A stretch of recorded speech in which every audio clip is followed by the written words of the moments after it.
Alright, this is a quick theory video off the rip. I'm gonna explain why it's actually faster to pick up high jump before ice, because intuitively, it seems like picking up ice would be faster. If we look at this room, that little bit of movement there would never have to happen if you pick up ice first, because you would go from the elevator down to here to ice, down to high jump, and then up to the door. And it would cut out one trip.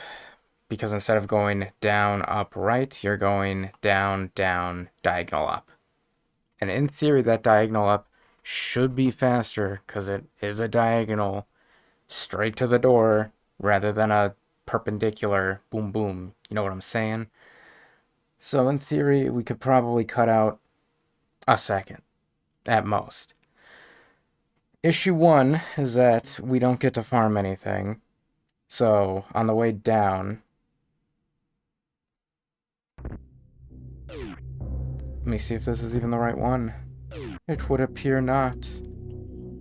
But on the way down, I get to farm that guy. Look at that, I even got a super. Crazy. You want your farms to be 15 frames at most for it to be efficient compared to the speed bug farm that's going to happen way later on. And this one is essentially free. You don't get that one if you go straight to this door because you morph down. I should have a footage of it here. Do a little movement like this. So you don't get this farm. So remember, we're going up against 1 second here. We already lost 15 frames of farm equivalence. The real issue is these door transitions. If you get high jump and you do the weird like perpendicular thing, you don't get any door transition time on this one. You don't get any on this one. You do still get one on the bottom, but you get one on the bottom regardless. But these two, you don't get any transition time. If you go straight through the door, you have to wait for the door to transition. And that's immediately another, I don't know, 20 frames just on that door. Maybe even 25. It could be even worse. 30.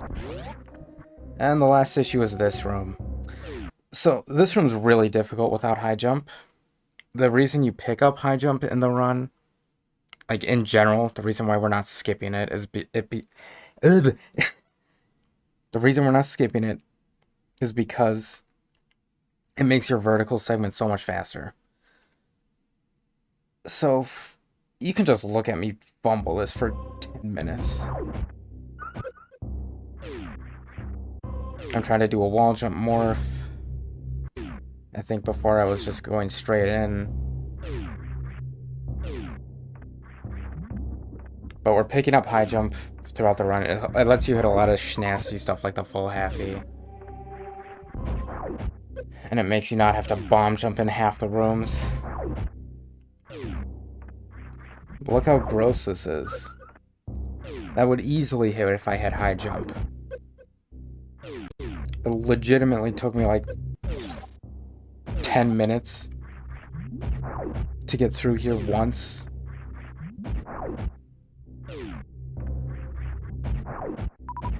Okay, so it's pretty difficult, and I lost 20-ish frames there. Fantastic. We're already essentially in the negative. And the segment's not even over yet.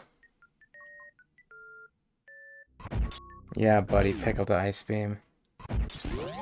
This is the same. You just farm those guys. Get the double super every time because you're goated.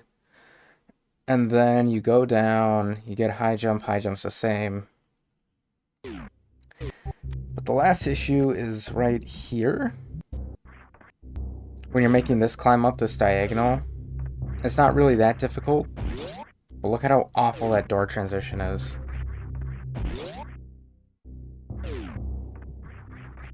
And I'm missing an extra farm here because you would farm on the way up if you're going high jump first. So that's another 15 frames of farms just gone.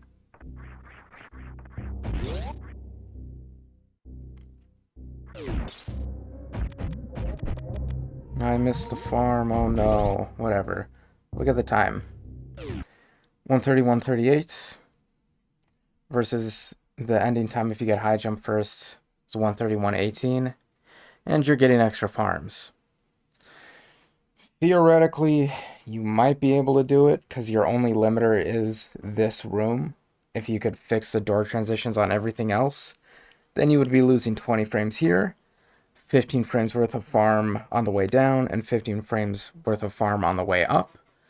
So you're saving a net whatever of 10 frames total if you can hit every door transition perfectly.